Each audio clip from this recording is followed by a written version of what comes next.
Hello friends, welcome back to my YouTube channel infinite Gyan. So friends, इससे previous lecture में हमने discuss करे थे कुछ question text problem chapter 3 of science class 9th। तो आज हम उसमें से कुछ 2 क्वेश्चन देखेंगे जो कि आपके टेक्स्ट प्रॉब्लम में से ही है। बाकी हम एक्सरसाइज के क्वेश्चंस को देखेंगे वन बाय वन। तो आपसे पूछा गया है what is meant by the term chemical formula. Chemical formula से आप क्या समझते हैं? Chemical formulas are used to describe the different types of atoms and their numbers in a compound or element. Each element's atom are symbolized by 1 or 2 letters. ठीक है, तो chemical formula क्या है? एक ऐसा फार्मूला जो कि डिस्क्राइब करता है डिफरेंट एटम्स को। ठीक है, डिफरेंट एटम्स को डिफाइन करेगा। तो हर एक जो आपके पास में ईच एलिमेंट एटम्स आर सिम्बलाइज्ड, वो कैसे होंगे? सिंबल फॉर्म में होंगे। 1 या 2 कितने भी हो सकते हैं, तो 1 या 2 लेटर के हो सकते हैं वो। जैसे कि for example the chemical formula of hydrochloric acid is. अब हाइड्रोजन को हमने H से लिखा है, जबकि क्लोरीन में 2 लेटर्स यूज हुए हैं, that is C and L। ठीक है, तो ये हुआ आपका केमिकल फार्मूला। अब देखते हैं how many atoms are present in a H2S molecule and PO4 3 negative ion. तो आपको बताना है कि कितने नंबर ऑफ एटम इसमें प्रेजेंट हैं। तो आपको क्लियरली दिख रहा है कि हाइड्रोजन कितने हैं? 2 और 1 सल्फर, तो 3 एटम हुए, तो 3 एटम्स लिख देंगे। अब यहाँ पर 1 मेरा फॉस्फोरस है, 4 ऑक्सीजन, तो 4 + 1 5, तो 5 एटम्स आ गए मेरे पास में। ठीक है, तो इस तरीके से आपको कोई भी दिया होगा, उसके एटम्स बोला होगा निकालने के लिए, तो आप इस तरीके से उनमें रिप्रेजेंट कर सकते हो देयर एटम्स। अब नेक्स्ट क्वेश्चन की तरफ चलते हैं, जो कि आपके एक्सरसाइज का फर्स्ट क्वेश्चन है चैप्टर 3 का एटम्स एंड मॉलिक्यूल्स। तो 0.24 gram of sample of a compound of oxygen and boron was found by analysis to contain 0.096 gram of boron. और बोरोन का कितना है? 0.096 gram of boron and 0.144 gram of oxygen. Calculate the percentage composition of the compound by weight. हमें इनकी percentage composition निकालनी होगी। तो हमारे पास मास ऑफ द कंपाउंड, जो पूरा मास दिया है कंपाउंड का, वो कितना है? ऑक्सीजन और बोरोन का जो हमारे पास कंपाउंड है, तो उसका जो टोटल मास है वो है 0.24 ग्राम। वहीं जो बोरोन का मास है वो है 0.96 ग्राम, हमने लिख दिया। और ऑक्सीजन का है 0.144 ग्राम। हमें निकालनी है percentage of boron and percentage of oxygen in given compound. तो परसेंटेज ऑफ बोरोन हम क्या लिखेंगे? मास ऑफ बोरोन जो हमें दिया गया है डिवाइड कर देंगे by mass of compound. Percentage जब भी हम निकालते हैं तो मल्टीप्लाई करते हैं बाय 100। तो मास ऑफ बोरोन कितना दिया है हमें? 0.096, ये गिवन है, वो हमने पुट कर दिया। और मास ऑफ कंपाउंड भी गिवन है 0.24 ग्राम, मल्टीप्लाई बाय 100, और आपके पास में 40 इसका आंसर आ जाएगा ग्राम। ओके, उसी तरीके से परसेंटेज ऑफ ऑक्सीजन निकालेंगे, तो मास ऑफ ऑक्सीजन लिख देंगे, नीचे मास ऑफ कंपाउंड लिख देंगे, मल्टीप्लाई बाय 100, क्योंकि हम क्या निकाल रहे हैं? परसेंटेज निकाल रहे हैं। तो मास ऑफ ऑक्सीजन भी गिवन है, मास ऑफ कंपाउंड भी गिवन है। मास ऑफ ऑक्सीजन 0.144 ग्राम और mass of compound 0.24 gram, multiply कर देंगे 100 से। इसको जब हम कैलकुलेट करेंगे तो आपके पास में 60 ग्राम इसका आंसर आ जाएगा। तो कितनी कंपोजिशन हुई? बोरोन की 40% है वहाँ पर, और ऑक्सीजन कितना है? 60% है। तो ये आपके पास में इसकी परसेंटेज आ गई। अब नेक्स्ट क्वेश्चन, आपको क्वेश्चन नंबर 2 जो दिया गया है वो है when 3.0 gram of carbon is burned in 8.0 gram of oxygen, 11.0 gram of carbon dioxide is formed. What mass of carbon dioxide will be formed when 3.0 gram of carbon is burnt in 50.0 gram of oxygen? Which law of chemical combination will govern your answer? तो आपको कहा जा रहा है कि जब हमने burn करा 3.0 ग्राम ऑफ कार्बन को विद 8.0 ग्राम ऑफ ऑक्सीजन, तो हमारे पास जो कार्बन डाइऑक्साइड बना, ठीक है, कार्बन रिएक्ट करा ऑक्सीजन के साथ, इनकी ग्राम्स भी हमें दिए हैं, कार्बन का भी और ऑक्सीजन का भी, तो हमारे पास बना 11.0 ग्राम कार्बन डाइऑक्साइड। तो आपसे ये पूछा जा रहा है कि अगर 3.0 ग्राम आपके पास कार्बन जलता है, किस में? 50.0 ग्राम ऑफ ऑक्सीजन में तब कितना कार्बन डाइऑक्साइड फॉर्म होगा। और आपको एक जो आपने केमिकल लॉज पढ़े हैं इस चैप्टर में, आपको उनसे बताना है कि कौन से वाला लॉ ये जो आपके पास कैलकुलेशन है इसको गवर्न कर रहा है, किसके अकॉर्डिंगली ये हो रही है। तो हमारे पास दिया है carbon and oxygen react to form carbon dioxide. According to the equation carbon है, ऑक्सीजन है, carbon C oxygen diatomic होता है, O2 लिखेंगे तो क्या बन गया कार्बन डाइऑक्साइड। ठीक है, डाई मतलब दो, ऑक्सीजन डाई ऑक्साइड। ठीक है, इस तरीके से हमने लिख दिया। तो यहाँ पर आपके पास में दिया गया है in carbon dioxide the element carbon and oxygen are combined as follows. तो कार्बन डाइऑक्साइड में किस तरीके से हमारे ये कार्बन और ऑक्सीजन कंबाइन हुए हैं। कार्बन जो है आपके पास में कितना रहता है, इसका एटॉमिक मास 12 म्यू रहता है। और 12 म्यू आपका जब हम ग्राम एटॉमिक मास की फॉर्म में लिखेंगे तो वहाँ पर ग्राम लगा देंगे। तो हमारे पास कितना आ गया 12 ग्राम। इसका जो एक्चुअल जो रहता है वो कितना रहता है 12 ग्राम। इससे पहले वाले लेक्चर में मैं आपको बता चुकी हूँ कि आप एटॉमिक मास यूनिट कैसे निकालते हैं और ग्राम एटॉमिक मास क्या होता है। ठीक है, तो 12 ग्राम हमने लिखा है। और ऑक्सीजन का भी हम जानते हैं 16 होता है। तो 2 मॉलिक्यूल हैं तो 2 के लिए 2 से मल्टीप्लाई कर देंगे। एक ऑक्सीजन का होता है 16, तो 2 दिए हैं तो 2 से मल्टीप्लाई कर देंगे। 2 multiply by 16 is equal to 32 gram. ये आ गया। अब गिवन कितना है 3 ग्राम है और ऑक्सीजन कितना दिया हुआ है पहले वाले स्टेटमेंट में 8 ग्राम और 3 ग्राम ये दिया हुआ है कार्बन। तो कार्बन डाइऑक्साइड बन रहा है। अगर मैं 12 + 32 करूं जो कि मेरे पास एक्चुअल में बनेगा वो होगा 44 ग्राम। लेकिन 8 + 3 करूं जो कि आपको क्वेश्चन में दिया गया है वो कितना होगा 11 ग्राम। तो 11 ग्राम इस तरीके से हमारे पास में कार्बन डाइऑक्साइड फॉर्म हुआ जब 3 ग्राम कार्बन 8 ग्राम ऑक्सीजन के साथ में रिएक्ट हुई तो 11 ग्राम आपके पास में क्या बन गया कार्बन डाइऑक्साइड बन गया। लेकिन अगर हम एक्चुअल वैल्यू को देखें तो वो कितना बन रहा है 44 ग्राम बन रहा है। लेकिन हमने क्वेश्चन के अकॉर्डिंगली जाना है तो वो है 11 ग्राम। तो in the first case 3.0 gram of carbon are burned in 8.0 gram of oxygen to form 11.0 gram of carbon dioxide. ठीक है, the answer based on the law of constant proportion. कौन से लॉ पर बेस है आपका answer, law of constant proportions. तो law of constant proportion क्या कहता है, a pure chemical compound always consist of the same elements that are combined together in a fixed proportion by mass. तो उनका एक फिक्स्ड प्रोपोर्शन होता है। जितना भी आपके पास में जैसे कार्बन का 3 ग्राम दिया है और ऑक्सीजन का 8 ग्राम दिया है, अब जब कंबाइन हो रहे हैं तो यहाँ पर क्या हो रहा है, इनके जो आपके पास ग्राम्स हैं वो भी प्लस हो रहे हैं। ठीक है, ग्राम एटॉमिक मास इनका क्या हो रहा है प्लस हो रहा है। तो वो ही उसका एक्चुअल आपके पास में कंपाउंड बनेगा। कितना बनेगा, कार्बन डाइऑक्साइड 11 ग्राम हमारे पास बन जाएगा। तो सेकंड केस में आपके पास क्या दिया गया है 3.0 gram of carbon must also combine with 8.0 gram of oxygen only. जैसा कि हमारे पास ऊपर वाले स्टेटमेंट में दिया था, उन्होंने कहा कि 3 ग्राम ऑक्सीजन कंबाइन करी 8.0 ग्राम ऑफ ऑक्सीजन के साथ और उन्होंने 11 ग्राम आपको क्या दे दिया कार्बन डाइऑक्साइड दे दिया। अब हमने कहा कि हमारे पास लॉ ऑफ कांस्टेंट प्रोपोर्शन है जो कि ये कहता है कि हमारे पास एक क्या होना चाहिए फिक्स्ड डेफिनेट प्रोपोर्शन होनी चाहिए दोनों आइटम की, जैसे कि कार्बन और ऑक्सीजन। तो कार्बन की हमारे क्वेश्चन में जो फिक्स्ड प्रोपोर्शन है वो है 3 ग्राम और ऑक्सीजन की है 8 ग्राम।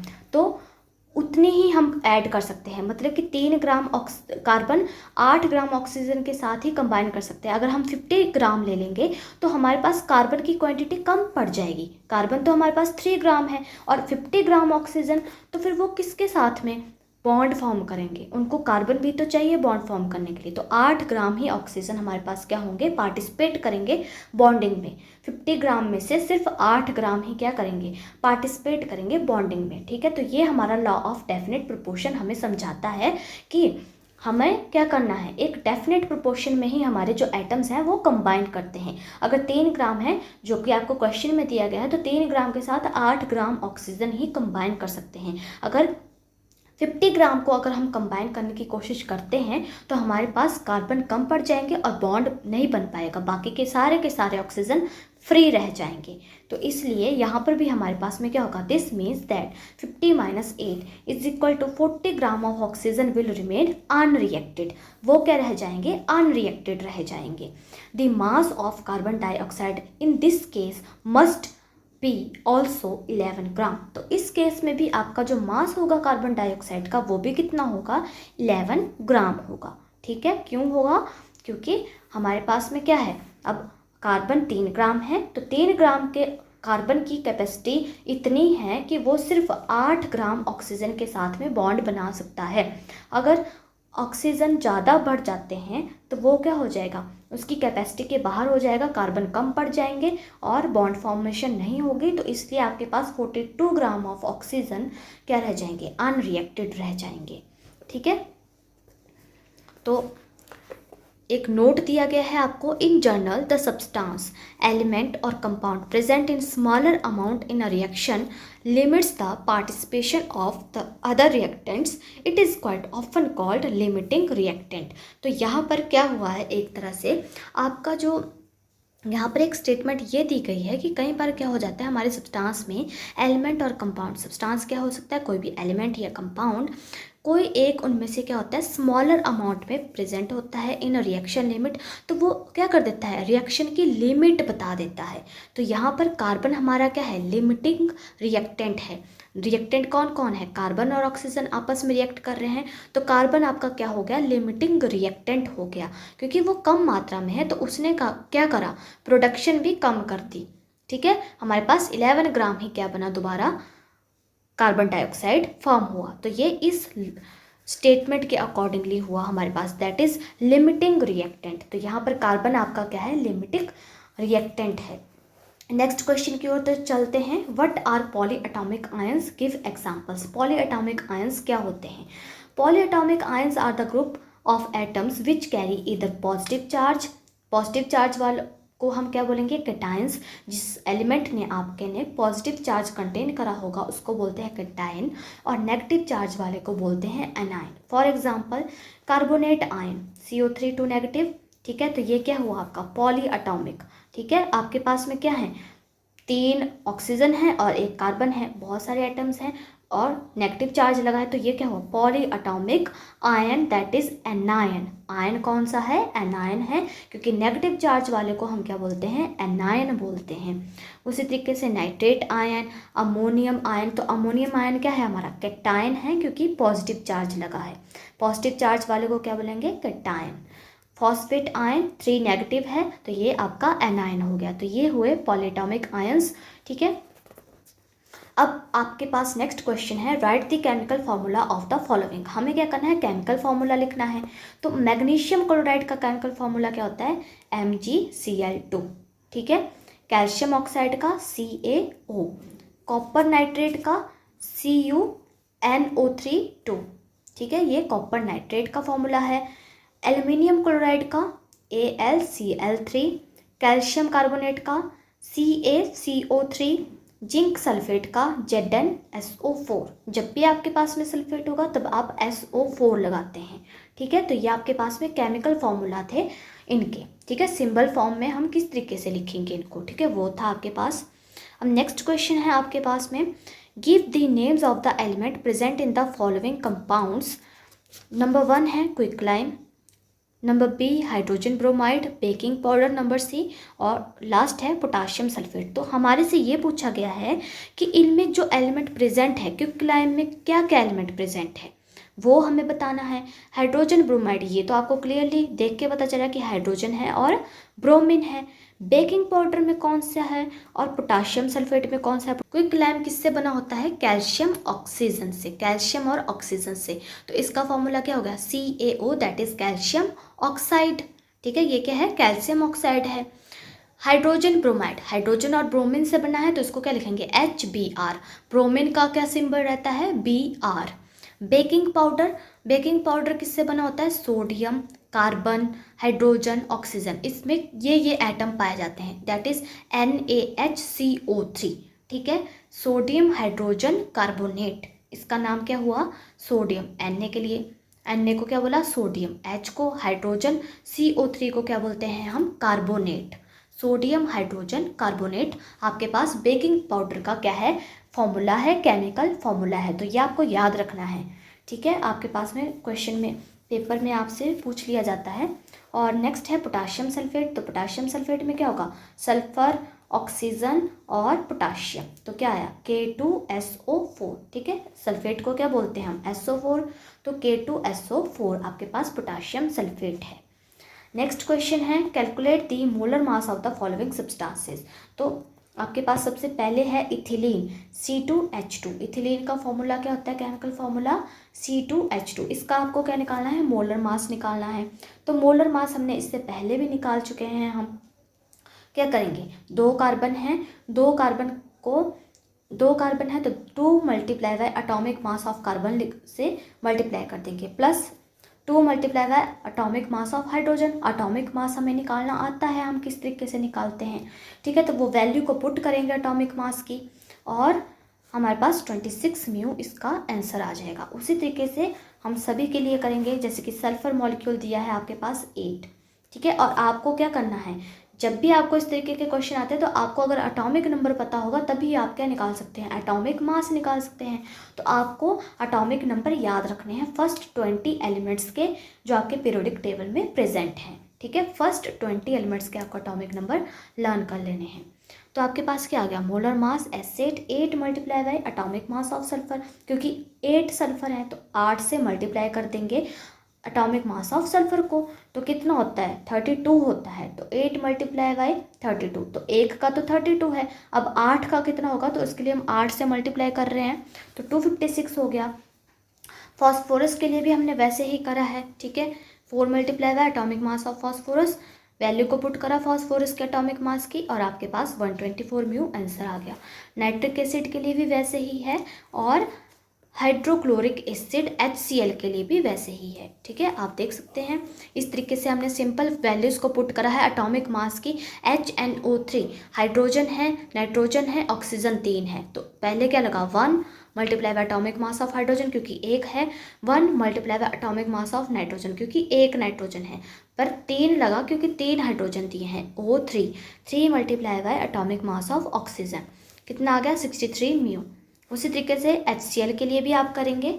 नेक्स्ट आपके पास में क्वेश्चन है what is the mass of, number 1 आपके पास में दिया हुआ है 1 मोल ऑफ नाइट्रोजन एटम्स। हमें क्या निकालना है, इसका मास निकालना है 1 मोल ऑफ नाइट्रोजन एटम का, तो वो कितना आ जाएगा 14 म्यू ही हमारे पास में आ जाएगा 1 मोल नाइट्रोजन का मास। अब आपके पास में क्या दिया हुआ है, आपको पता है कि कितना होता है एटॉमिक मास एक नाइट्रोजन का 14, तो वो 14 म्यू ही उसका क्या होगा, 1 मोल नाइट्रोजन एटम में कितना मास होगा 14 म्यू होगा। ठीक है, सेकंड आपको दिया गया है 4 मोल्स ऑफ एल्यूमिनियम एटम्स।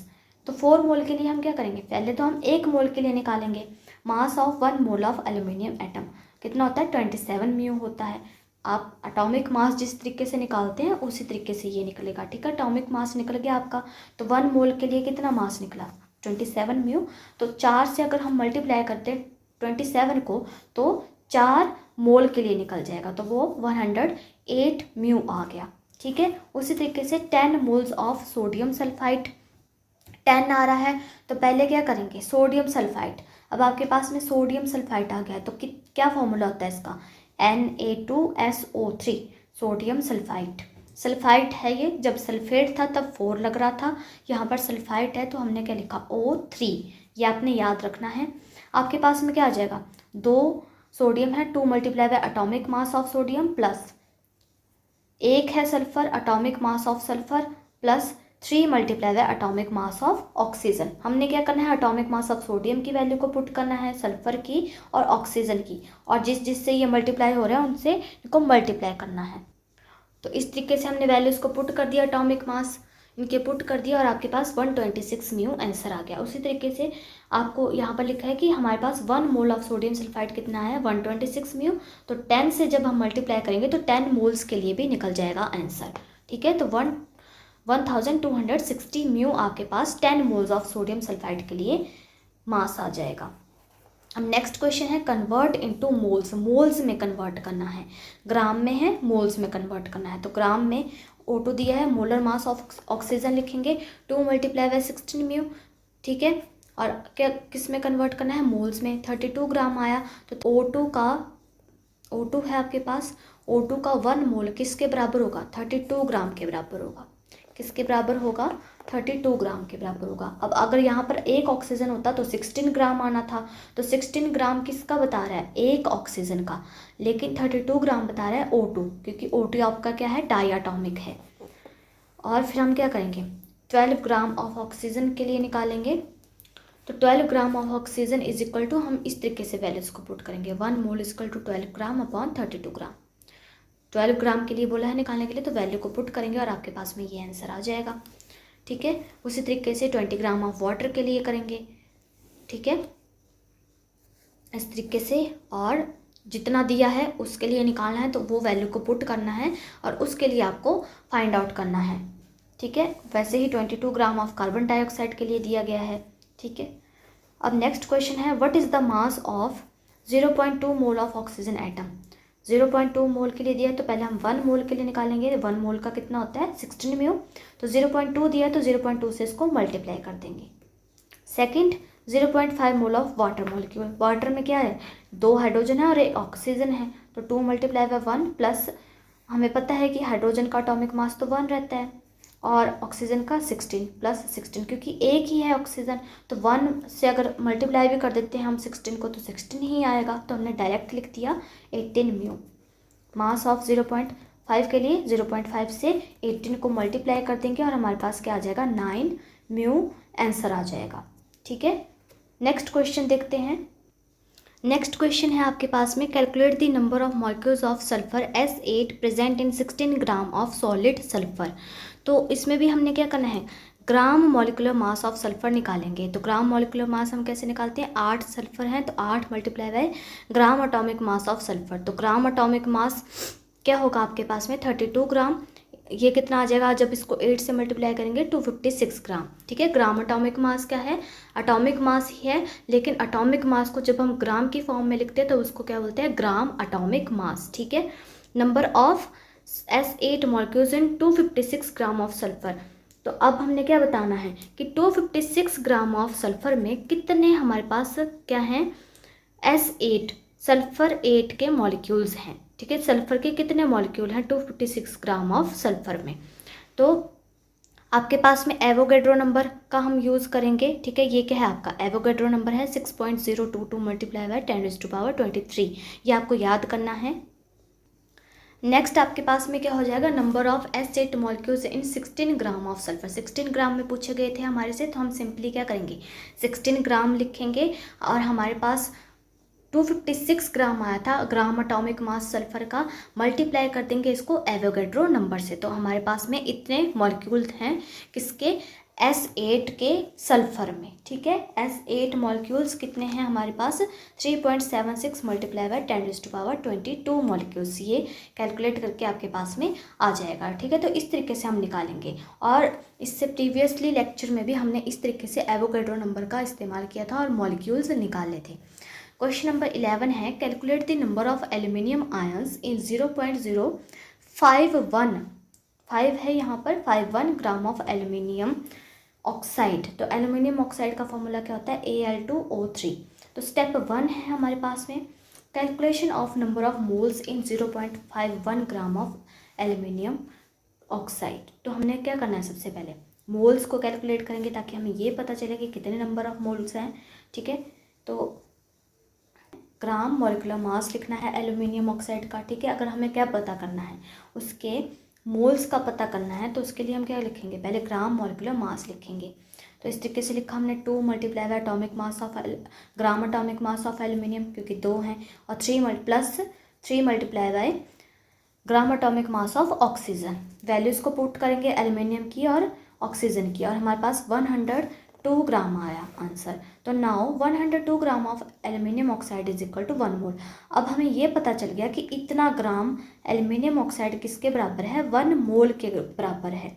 तो अगर हमने पता करना है 0.051 ग्राम ऑफ एल्यूमिनियम ट्राइऑक्साइड, तो हम क्या करेंगे 0.051 ग्राम को क्या करेंगे डिवाइड करेंगे 102 ग्राम से मल्टीप्लाई बाय 1 मोल, और आपके पास में 0.0005 मोल क्या आ जाएगा, इसका आंसर आ जाएगा। स्टेप 2 हमारे पास में आ जाएगा, जिसमें हम क्या करेंगे calculation of number of aluminium ions in 0.01 mole of aluminium trioxide. अब हमने एल्यूमिनियम आयंस देखने कि एल्यूमिनियम के कितने आयन हैं एल्यूमिनियम ट्राइऑक्साइड में, ठीक है। तो आयंस का भी आपको पता होना चाहिए, क्योंकि एल्यूमिनियम ट्राइऑक्साइड ये कैसे बना वो हमें आयंस बताएंगे, ठीक है। जब आयंस जो है लूज और गेन होते हैं, किसी में क्या होंगे, कोई लूज करेगा, कोई अपने इलेक्ट्रॉन्स को दे देगा और कोई एक्सेप्ट करेगा, तब जा कर के दो जो आपके पास डिफरेंट एटम होते हैं वो कंबाइन करते हैं। तो हमने एल्यूमिनियम आयंस का पता लगाना है। तो 1 mole of aluminium trioxide contain aluminium atoms is equal to 2 multiply by Avogadro number, N naught क्या होता है आपका एवोगैड्रो नंबर होता है। इसी तरीके से हम क्या लगाते हैं पता, मोल्स का पता लगाते हैं। तो हमारे पास में क्या आया था 0.005 mole of aluminium trioxide contain aluminium atoms is equal to 2 multiply by 0.005। ये किसका आया था हमारे पास, एल्यूमिनियम ट्राइऑक्साइड के मोल्स आए थे ये टोटल, ठीक है। एल्यूमिनियम ट्राइऑक्साइड के ये मोल्स आए थे। तो अब इसमें हमने एल्यूमिनियम एटम देखना है कि एल्यूमिनियम के कितने आयंस हैं, तो इसको मल्टीप्लाई कर देंगे बाय एवोगैड्रो नंबर, ठीक है। तो यहाँ पर हमने वैल्यू को पुट करा एवोगैड्रो नंबर की 6.022 मल्टीप्लाई बाय 10⁻23, हमारे पास में आ गया 6.022 मल्टीप्लाई बाय 20 एटम्स। तो कितने हैं एल्यूमिनियम के एटम, इतने हैं, ठीक है, एल्यूमिनियम ट्राइऑक्साइड में। अब in aluminium trioxide valency of aluminium is equal to 3+। Valency का मतलब होता है आउटर मोस्ट सेल के इलेक्ट्रॉन, ठीक है। तो आउटर मोस्ट सेल में कितने इलेक्ट्रॉन हैं, जैसे कि एल्यूमिनियम है, आपको पता है कि आपकी मेन शेल क्या होती है KLm, के वाली शेल 2 इलेक्ट्रॉन लेती है, L 8, M 8 और N 18। तो अब मेरे पास एल्यूमिनियम का जो एटॉमिक नंबर रहता है वो रहता है 13, कितना रहता है 13। अब दो जो हैं वो किसके पास चले जाएंगे, के सेल के पास, एल सेल के पास 8, कितने हो गए 10 हो गए, और एम सेल के पास कितने आ जाएंगे 3 रहे हैं 13 के लिए, तो 3 लिख देंगे। तो बाहर वाली जो आउटर मोस्ट शेल है उसमें कितने इलेक्ट्रॉन है 3। तो हमें पता है कि हमें ऑक्टेट कंप्लीट करना होता है एटम का, ऑक्टेट कंप्लीट करने के लिए उसके पास 8 इलेक्ट्रॉन्स होने चाहिए बाहर वाली शेल में, ठीक है। तो अगर ये 3 दे देता है तो इसकी बाहर वाली शेल फिर कौन बन जाएगी एल, और उसमें 8 इलेक्ट्रॉन है तो ये क्या हो जाएगा स्टेबल हो जाएगा। तो ये एम वाले 3 यहाँ पर जो आउटर मोस्ट शेल के इलेक्ट्रॉन होंगे 3, उनको ये रिमूव कर देता है और किसको दे देगा ऑक्सीजन के पास, 3 ऑक्सीजन के पास दे देगा, ठीक है। तो इसलिए यहाँ पर क्या लगा है +3 चार्ज लगा है, मतलब कि 3 इसने दे दिए। तो ये क्या है आपका कैटायन।